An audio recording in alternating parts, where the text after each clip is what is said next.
amal soleh jangan entar, harus apa? Enter.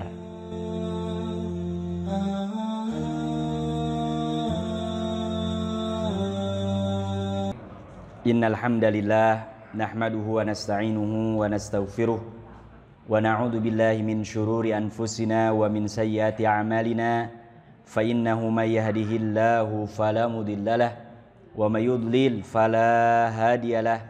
Asyhadu an la ilaha illallah wahdahu la syarikalah wa asyhadu anna Muhammadan abduhu wa rasuluh alladzi la nabiyya wa la rasula ba'dah. Subhanaka la ilma lana illa ma 'allamtana innaka antal alimul hakim.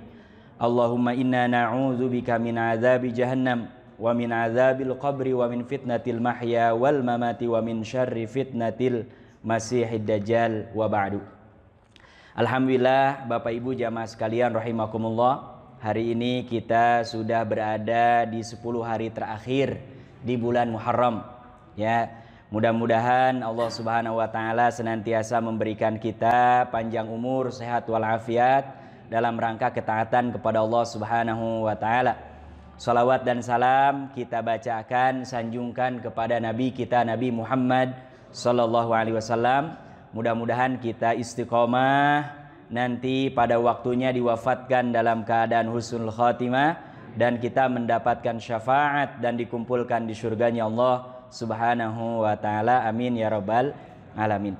Pada malam hari ini kita akan lanjutkan tadarus kita pada kitab Nihayatul Alam Alamatus Sa'ati Sughra wal Kubra. Kita kemarin sudah menyebutkan bahwa pengarang kitab ini membagi tanda-tanda hari kiamat menjadi dua, As-Sughra dan Kubra. Hanya As-Sughra dibagi dua lagi, ada yang Sughra, ada yang mutawassithah, pertengahan, ya.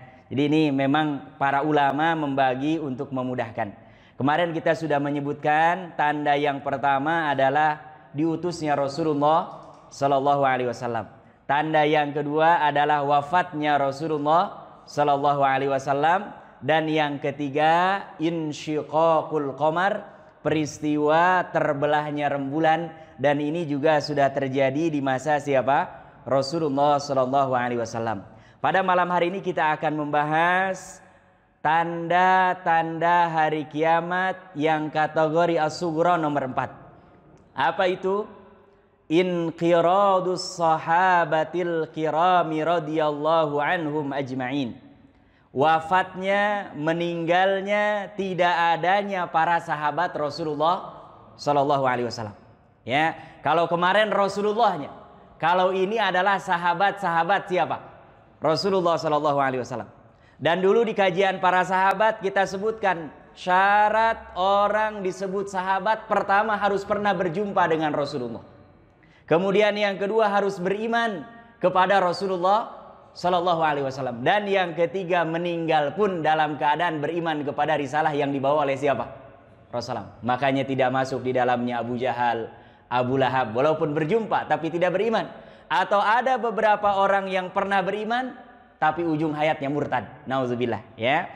Nah, ini para sahabat Rasulullah sallallahu alaihi wasallam khairu hadhil ummah, adalah manusia dan generasi terbaik umat ini ba'da nabiyina Muhammadin sallallahu alaihi wasallam, setelah nabi kita Nabi Muhammad sallallahu alaihi wasallam. Dan ini sebagaimana hadis yang diriwayatkan oleh seorang sahabat yang termasuk paling indah bacaan Al-Qur'annya, namanya Abu Musa Al-Asy'ari. Ya, apa kata beliau? Ini hadisnya termasuk hadis sunnah sahabat ini, Bapak. Jadi duduk antara maghrib dengan isya ini sunnah sahabat. Ya, jadi kita kalau umpamanya sering ada kajian atau umumnya sebagian, ya, ada yang membiasakan mengisi waktu antara maghrib dengan isya nggak pulang ke rumah. Niatkan kita mengikuti tradisi kebiasaan apa? Sahabat Rasulullah sallallahu alaihi wasallam. Ya. Nah, ini hadis ini diriwayatkan kata Abu Musa Al-Asy'ari, ketika kami beberapa orang sahabat selesai sholat maghrib masih duduk-duduk. Kemudian dilihat oleh Rasulullah Shallallahu Alaihi Wasallam dan ditanya, maziltum hahuna, kalian masih berada di sini? Sebagian besar sahabatnya sudah apa? Pulang keluar dari masjid. Ya, rata-rata kan kita di masjid-masjid ini harusnya Allahumma antas salam, malah paling banyak Allahumma lantas jalan.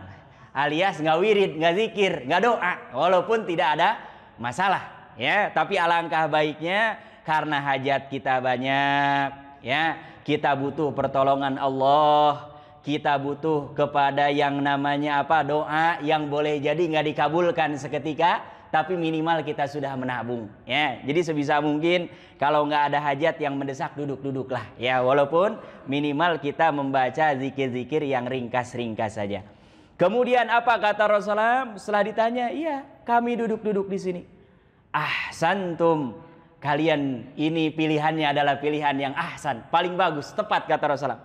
Au asabtum, atau kata Abu Musa ragu ketika meriwayatkan hadis ini jujurnya para sahabat. Sampai apa yang diucapkan oleh Rasulullah, apakah katanya ahsantum atau asabtum, itu mereka sampaikan. Karena apa? Apapun yang bersumber dari Rasulullah Shallallahu Alaihi Wasallam, khawatir ada kaitannya dengan masalah apa? Hukum syariah. Kalau bukan itu yang disampaikan, kemudian kita mengklaim seolah-olah kalau didengar orang bahwa itu dari siapa? Rasulullah. Makanya sahabat tuh hati-hati, ya. Nah, ini ucapannya. Kemudian Rasulullah Shallallahu Alaihi Wasallam duduk dengan para sahabat dan beliau mengatakan sambil lihat ke langit, an-nujumu amanatun lis-sama. Kata Rasulullah, bintang-bintang ini adalah penjaga-penjaga langit. Ya, makanya kita baca di beberapa surat, di antara fungsi bintang-bintang itu adalah sebagai penjaga apa? Langit. Ya, kalau bintang nggak ada, sama dengan bumi nggak ada apanya, nggak ada gunung-gunung. Ya, nah ini disampaikan oleh Rasulullah bahwa bintang-bintang ini adalah para penjaga apa? Langitnya Allah Subhanahu Wa Taala. Fa idza zahabatin nujum, dan kata Rasulullah kalau bintang-bintang itu tidak ada, atas sama amatu'ad, maka akan datang kepada langit apa yang sudah dijanjikan. Artinya langit bisa jadi roboh. Ya, sama dengan kalau kita rumah kalau nggak dijaga, padahal harus dijaga, kecolongan. Nah, ini diibaratkan seperti ini. Wa ana, dan saya kata Rasulullah, amanatun li ashabi, adalah para penjaga sahabat-sahabat saya. Ya, makanya para sahabat itu punya keuntungan yang tidak dimiliki oleh kita. Karena apa? Di masa Rasulullah Shallallahu Alaihi Wasallam ada keluh kesah apapun, sampai kesulitan apapun, bisa langsung datang kepada siapa? Rasulullah. Bahkan kita punya hajat khusus, ya, datang kepada Rasulullah, dan Rasulullah Shallallahu Alaihi Wasallam kalau berkenan berdoa, itu doanya pasti apa? Dikabulkan oleh Allah. Dan itu jumlah sahabat banyak sekali yang menceritakan bagaimana hajat-hajat khusus mereka, ya, dikabulkan melalui doanya Rasulullah Sallallahu Alaihi Wasallam. Fa idza zahabtu ata ashabi ma yu'adun. Kalau saya sudah pergi, sudah meninggal, kata Rasulullah, maka akan tiba kepada sahabat-sahabatku apa yang dijanjikan. Makanya muncul begitu Nabi wafat, ada fitnah besar namanya apa? Al-murtadun. Mereka yang murtad dipimpin oleh siapa? Musailamatul Kadzab, yang mengaku apa? Nabi. Padahal ini orang soleh luar biasa, pengikut setia Rasulullah Sallallahu Alaihi Wasallam. Tapi begitu Rasulullah meninggal, mulai muncul banyak gejolak itu. Dan ini adalah janji Allah Subhanahu Wa Taala. Wa ashabi, dan sahabat-sahabatku, kata Rasulullah, amanatun li ummati, mereka adalah penjaga-penjaga siapa? Umatku. Ya, karena sahabat ini para ulama sepakat semuanya adalah udul, orangnya boleh diambil ilmunya, sahabat yang manapun, ya, riwayat-riwayatnya selama benar bisa dipertanggungjawabkan, itu boleh diambil pendapat-pendapatnya. Makanya dalam ilmu Al-Quran, tafsir yang paling baik setelah tafsir dengan Al-Quran, tafsir dengan hadis, adalah dengan aqwalus sahabah, ya, ungkapan-ungkapan pendapat apa? Para sahabat, ya. Dan apa kata Rasulullah? Ini yang menjadi tanda-tanda hari kiamat. Fa idza dzahaba ashabi, maka apabila sahabat-sahabatku mereka pergi meninggal, ya, ata ummati ma yu'adun, akan datang kepada umatku apa yang sudah dijanjikan kepada mereka, yaitu apa? Hari kiamat, ya. Dan siapa sahabat-sahabat Rasulullah SAW yang terakhir meninggal? Kurang lebih para ulama membaginya, kalau di Madinah ada namanya Sahal bin Sa'id, ya. Kalau di Mekah ada yang namanya Abu Tufail Amir. Nah, ini termasuk sahabat yang paling terakhir meninggal, adanya di kota Mekah tahun 102, ada yang menyebutkan tahun 110. Jadi sudah ganti apa? Sudah ganti generasi. Karena satu abad itu hitungannya apa? 1 tahun Hijriah, Masya Allah. Kemudian ada lagi yang meninggal di Basrah. Ini sahabat termasuk yang meriwayatkan hadis paling banyak, Anas bin Malik. Ada lagi yang di Kufa namanya Abdullah bin Abi Aufa. Ini juga terakhir meninggal. Dan yang terakhir meninggal di Syam itu namanya Abdullah ibn Bisr al-Mazini. Ini diambil dari kitab Al-Wasit fi Ulumi wa Mustalah al-Hadis yang ditulis oleh Muhammad Abu Syubah. Jadi para sahabat, Bapak Ibu yang dirahmati Allah, itu mereka punya semangat dakwah. Ya, mereka kalau milih, kira-kira kalau kita nih enakan di Mekah di Madinah apa pindah ke negara lain? Ya, saya sampai tanya itu orang-orang yang dari daerah-daerah sampai mau jadi kuli. Padahal Bapak Ibu di Mekah Madinah panasnya minta ampun. Kan kuli nggak mungkin dipakai AC itu. Ya, tapi mereka ingin, ya, bahkan yang mereka cari bukan hanya dapat gajinya, tapi mereka ingin mendapatkan keberkahan dan keutamaan apa? Nah, kedua masjidnya ini, Masjidil Haram dengan Masjid Nabawi. Ya, Masya Allah. Bahkan ada sebagian kalau sudah dapat haji, kontraknya 3 tahun, 2 tahun pulang. Orang yang dituju sudah apa? Nah, sudah dapat. Dan orang kalau mau haji yang tidak resmi, yang penting dia musiman haji sudah berada dalam kota Mekah, aman insya Allah. Ya, walaupun ada sweepingnya jarang. Tapi kalau musiman haji masih di luar kota Mekah susah biasanya masuk. Ya, makanya ini Masya Allah, ini sahabat-sahabat Rasulullah, mereka bertebaran di muka bumi. Bahkan sampai hari ini ada beberapa yang menemukan penemuan-penemuan makam-makamnya sahabat di tempat yang berbeda-beda dan jauh dari kota Mekah dan kota Madinah. Ini semangat mereka dalam berdakwah, ya. Nah, dari hadis ini para ulama menyimpulkan bahwa di antara tanda-tanda kecil yang sudah terjadi akan datangnya hari kiamat adalah kematian siapa? Para sahabat. Ya, kalau kita ditanya masih ada nggak sahabat hari ini? Nah, sudah pasti, ya kan? Karena apa? Abadnya saya secara umur sudah nggak mungkin.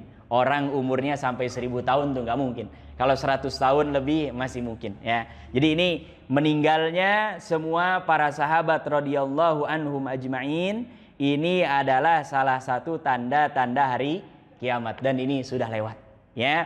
Kemudian al-khamis yang kelima, tanda hari kiamat, Fathu Baitil Maqdis, ya, yaitu dimerdekakannya, berada di bawah genggaman kaum muslimin yang namanya Baitul Maqdis, yang di situ ada Al-Aqsa, dan ini adalah ulal kiblatain, kiblat pertama kaum muslimin, ya, di mana yang ada di Palestina, Al-Quds, Yerusalem. Yerusalem itu bahasa orang-orang Yahudi, bahasa Islamnya Darussalam. Ya, sama dengan kalau kita bilangnya Sulaiman, kalau mereka apa? Solomon, Ibrahim, Abraham, ya, Mikail, Michael. Nah, itu bahasa-bahasa mereka. Sebenarnya sama, ujung sama, hanya beda apa? Dialek, logat, ya. Nah, ini Baitul Maqdis ketika terjadi futuh itu juga tanda bahwa kiamat sudah apa? Dekat. Dan sudah pernah dimerdekakan belum Baitul Maqdis? Nah, sudah 2 kali. Ya, jadi sudah 2 kali dan kita sedang menunggu yang ketiga. Ya, dan kalau nanti ada Umar atau ada Salahuddin Al-Ayyubi, ya, setelah ini dan hari ini subhanallah luar biasa bagaimana orang-orang Yahudi Zionisme, mereka melakukan konspirasi. Bagaimana tidak, orang-orang yang mengaku Zionis ini mereka kan gak punya negeri, gak punya tanah, gak punya kawasan, tapi mereka punya kekuasaan. Apa yang mereka tawarkan? Siapa yang mau tinggal di Al-Quds, kami sediakan rumahnya, kami sediakan tempat kerjanya, semua fasilitas hidup disediakan. Itu karena apa? Mereka punya rencana, ya, walaupun rencana mereka sebagian gagal, ingin menguasai sebagian besar jazirah Arab. Dan termasuk yang pertama harus dikuasai adalah apa? Simbol utamanya adalah Masjidil Aqsa. Dan hari ini berada di bawah genggaman mereka. Ini berdasarkan hadis yang diriwayatkan oleh seorang sahabat namanya Auf bin Malik. Ya, hadis yang diriwayatkan oleh seorang sahabat namanya siapa? Auf bin Malik. Apa kata Auf bin Malik? Annan Nabiyya sallallahu alaihi wasallam, sesungguhnya Nabi Muhammad sallallahu alaihi wasallam, qala, beliau bersabda, u'dud, hitung kata Rasulullah. Ya, berapa sitan? 6 hal. Jadi Rasulullah memerintahkan para sahabat, ingat-ingat, hitung ini 6 hal. Ya, dan kalau 6 hal ini muncul baina yadai sa'ah, kata Rasulullah, ini indikator bahwa kiamat sudah amat sangat apa? Dekat. Ya, tapi ini dalam pembahasan para ulama tanda-tanda apa? Sugro. Dan ini sudah kelewat, ya. Dan boleh jadi nanti terulang kalau digabungkan dengan hadis-hadisnya. Wa dzakara minha, dan dari yang 6 ini diantaranya Rasulullah Shallallahu Alaihi Wasallam menyebutkan, yaitu apa? Fathu Baitil Maqdis, dimerdekakannya Baitul Maqdis. Dan hadis ini diriwayatkan oleh Auf bin Malik pada peristiwa perang Tabuk. Ya, perang Tabuk ini adalah peperangan yang sangat-sangat panas. Ya, yang kalau bapak-bapak, ibu-ibu baca surah At-Taubah, ada kurang lebih 50 orang sahabat, mereka luar biasa keimanannya, tapi perang Tabuk ini ketinggalan. Dan ada 3 orang bahkan sampai 50 hari didiamkan oleh Rasulullah SAW. Karena apa? Musim panas. Dan kalau musim panas di kota Madinah sedang panennya pohon kurma. Saya sering mengingatkan, kalau ada yang penasaran ingin panen kurma di kebun, jangan berangkat umroh musim dingin, gak mungkin ketemu. Ya, pasti dapat kurmanya yang sudah apa? Dipetik lama. Tapi kalau ingin ke kebunnya, umroh pas ketika sedang musim apa? Panas. Jadi sekarang nih ya, bulan-bulan Agustus sampai nanti menjelang Desember, itu biasanya masih musim panas. Kalau musim dingin gak mungkin, karena yang namanya kurma itu berbuahnya di musim apa? Musim panas. Ya, musim panas. Masya Allah, ini di peperangan ini para sahabat Rasulullah SAW jalan jauh dari kota Madinah ke Tabuk. Tabuk ini perbatasan kalau sekarang antara Arab Saudi dengan Jordan. Ya, jadi kalau nyebang itu sudah Jordan, Palestina sudah. Jadi ini ujung, ya ujung, masya Allah. Makanya mereka jalan luar biasa. Ada sebagian, saya berangkat nyusul besok, ketinggalan. Makanya selalu amal soleh jangan entar, harus apa? Enter. Ya, amal soleh kalau entar nggak jadi pasti. Ya, kalau amal soleh kalau kita nggak mau KO harus oke, klik langsung gitu. Kalau ditunda-tunda pasti nggak jadi. Ya, ini sahabat imannya luar biasa tuh. Ya, mereka bukan mau ngeles dari awal, memang niat nggak ikut perang, mau ikut, tapi sedang mencari apa? Momentum yang pas. Karena kalau berangkatnya siang panas, malam juga kayak kita agak panas-panas, tapi akhirnya tadi dikalahkan oleh siapa?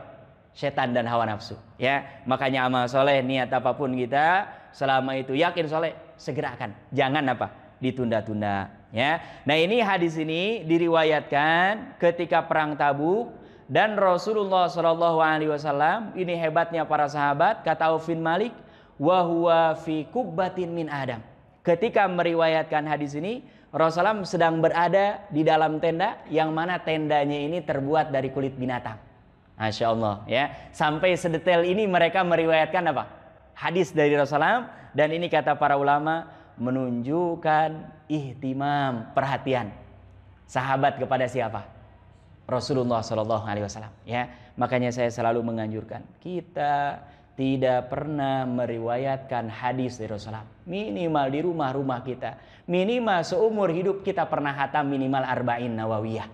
Doa kepada Allah, ya Allah, kita boro-boro meriwayatkan, berjumpa nggak pernah, sholat nggak pernah, minimal ya Allah baca ini 40 hadis. Ya, ini mengundang keberkahan ketika hidup, ada yang salah kita perbaiki, dan mudah-mudahan nanti mendapatkan syafaat dari siapa? Ini sahabat sampai diriwayatkannya di mana, mengatakannya sedang kondisi apa, mereka meriwayatkan.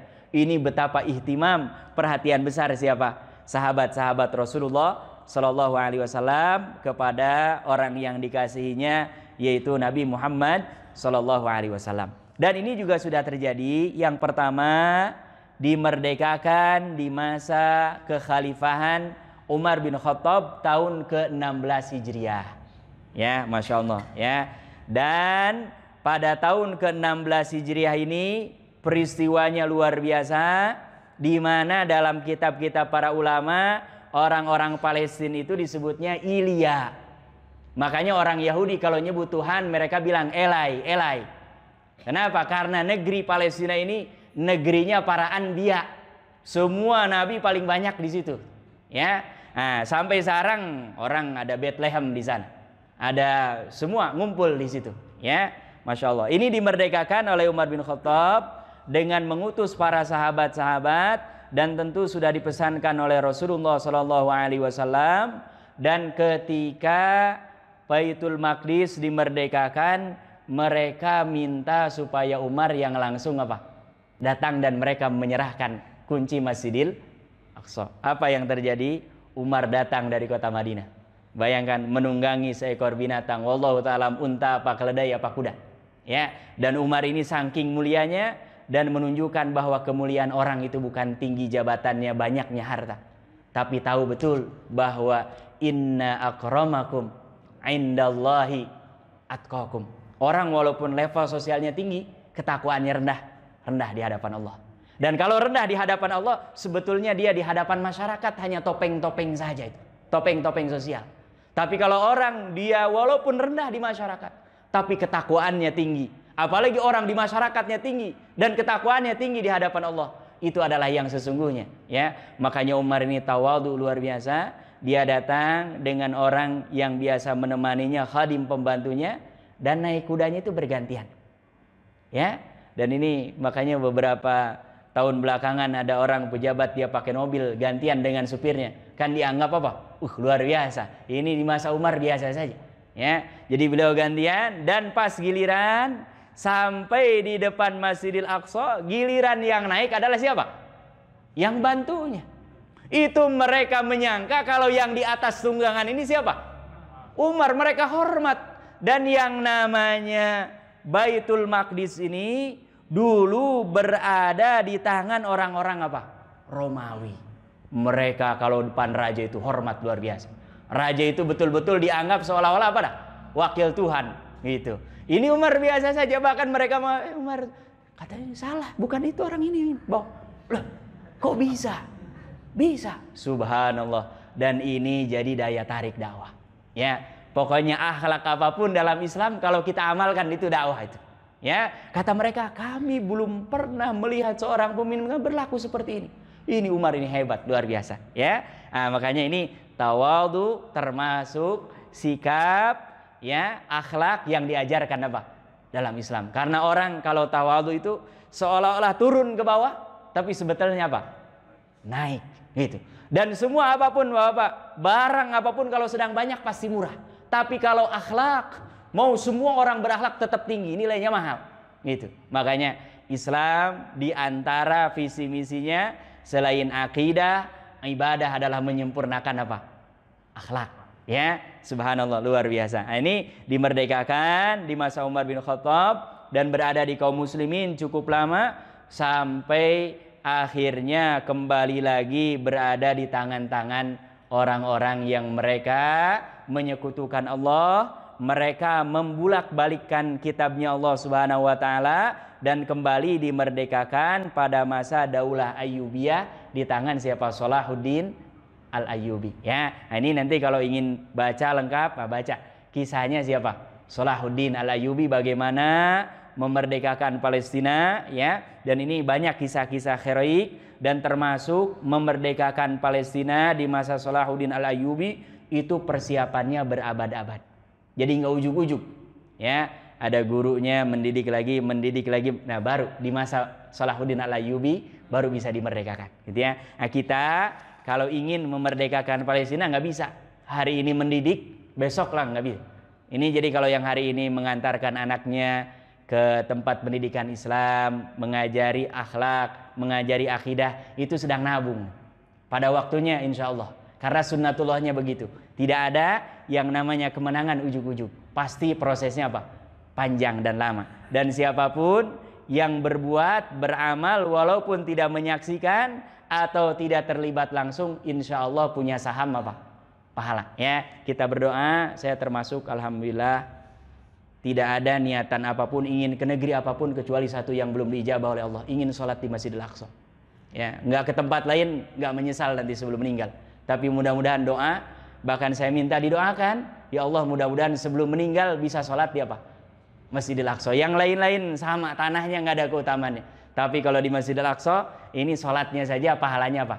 Beda. Dan di situ kita bisa napak tilas bagaimana para anbiya, para rasul itu mayoritas memang ada di negeri Palestina ini, ya. Makanya termasuk ardun mubarakah, bumi yang diberkahi oleh Allah Subhanahu wa taala. Mudah-mudahan Allah menguatkan saudara-saudara kita yang ada di Palestina, di Al-Quds khususnya, dan Allah berikan kemenangan kepada mereka, dan mudah-mudahan Allah kasih rizki kita semua nanti bisa sholat minimal 2 rakaat di Masjidil Aqsa. Amin amin ya rabbal alamin. Ini tanda yang kelima, ya. Kemudian tanda yang keenam, nah ini ya, ada relevansinya, ya, dengan kita sekarang baru kemarin, mautan ka'asil ghanam, meninggal begitu cepat, seperti halnya kambing-kambing yang kena pandemi, kena virus, ya. Dan ini boleh jadi kejadian kemarin corona, pandemi itu, ya. Dan di masa setelah Rasulullah SAW pernah terjadi ada namanya ta'un amwash. Ta'un amwash ini adalah penyakit menular di mana banyak kaum muslimin yang meninggal, ya. Jumlahnya dicatat disebutkan di sini kurang lebih ada 25.000 orang. Atau kemarin ketika corona berapa orang yang meninggal? Jutaan, ya, kayak nyampe jutaan, masya Allah, ya.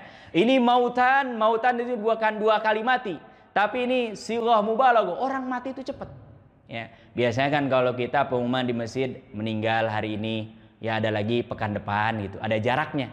Kalau ini kemarin ketika corona baru kita buka HP innalillahi, belakang musola innalillahi, lihat pengumuman semua apa? Innalillahi, dan datanya banyak. Nah, ini termasuk tanda-tanda apa? Hari kiamat.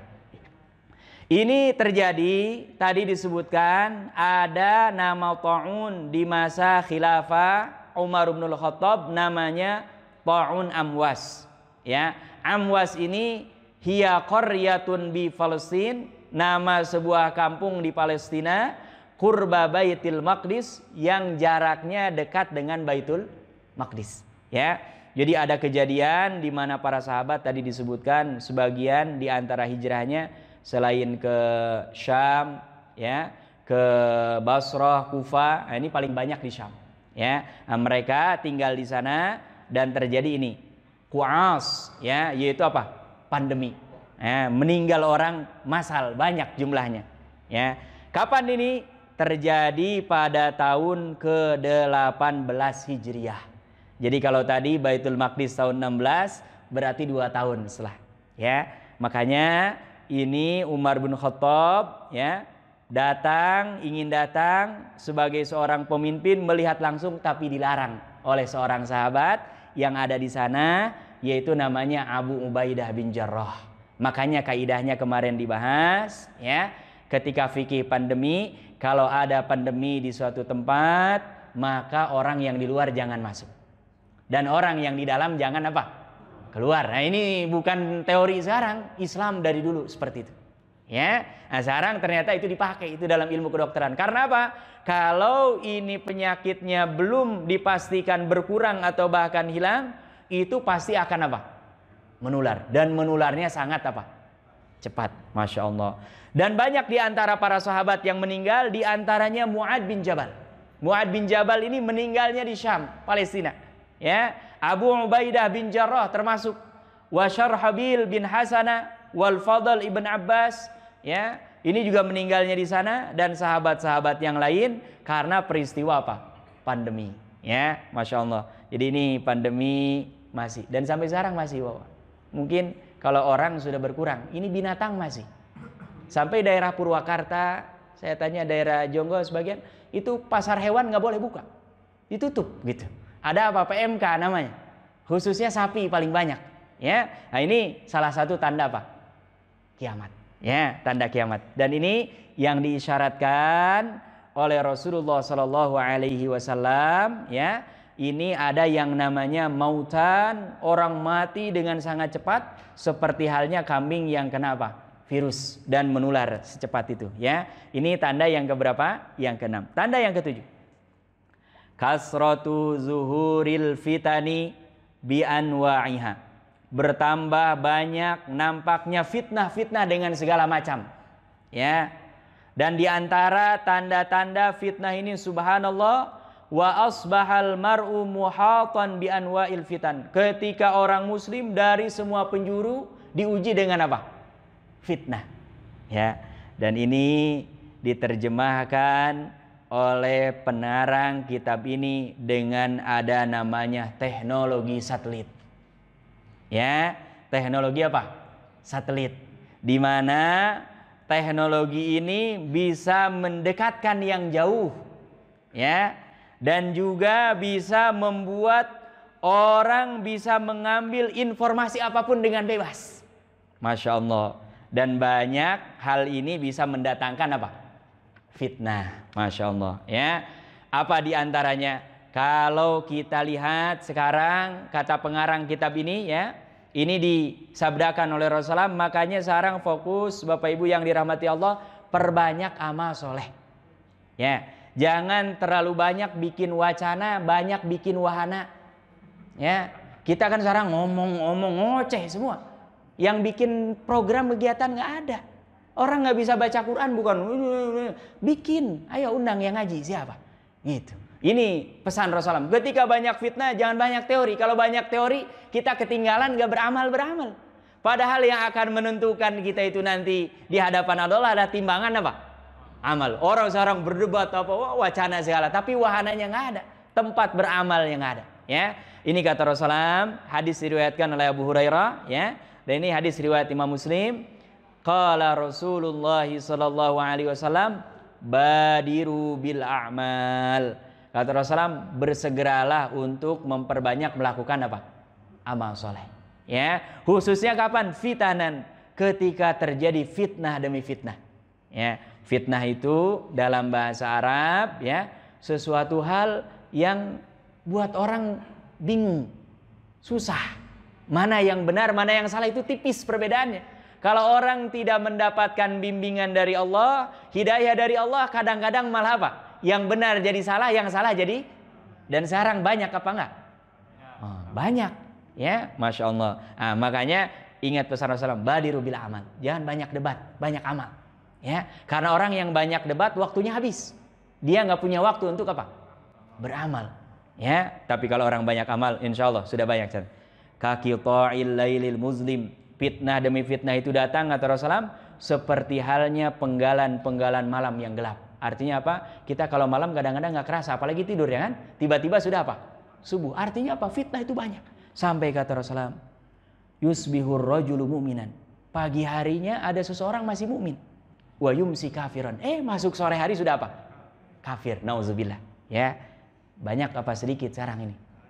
Ya, nauzubillah itu ya. Ada orang dia masuk Islam, tiba-tiba nggak cocok, balik lagi. Nyoba-nyoba, balik lagi. Apalagi ada yang menukar akidahnya dengan sekardus mie, seplastik apa minyak, satu karung beras. Masya Allah, ini banyak ini ya. Wa yumsi mu'minan, atau kebalikannya, wa yusbihu kafiran. Sore harinya imannya luar biasa, pagi harinya sudah apa? Kafir. Nauzubillah. Kenapa? Yabi'u dinahu, menjual agamanya bi'aradin minad dunya, dengan gemerlapan apa? Dunia. Ya nauzubillah. Dan ini bukan hanya orang awam, sampai orang-orang yang disebut kategori ahlul ilmi, orang yang berilmu. Ya, kita dihebohkan kemarin, orang sudah jelas yang namanya zina nggak boleh. Ya kan? Tapi ada disertasi muncul itu. Orang lulusan syariah gimana?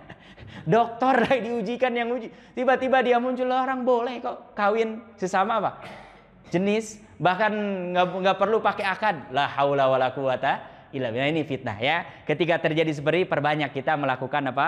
Amal soleh ya. Perbanyak melakukan amal soleh. Karena apa? Yang namanya amal soleh, di antara keutamaannya dalam Islam, selain bisa menambah catatan amal soleh kita, meninggikan derajat kita, juga bisa menghapuskan apa? Dosa-dosa kita. Umumnya orang yang tidak selamat dari fitnah itu karena dosanya sudah numpuk, tebal, sehingga apa? Kalla bal rona. Nah, bacanya makanya berhenti itu. Karena apa? Dia seolah-olah terputus dari Allah, terpental itu. Orang kalau yang sudah rona, tadinya jauh dari Allah, dikit, lama sampai jaraknya dengan Allah itu susah, jauh. Untuk dapat cahaya Allah itu butuh jeda. Makanya baca Al-Qur'annya apa? Kalla bal, nggak boleh disambung. Kalau disambung salah.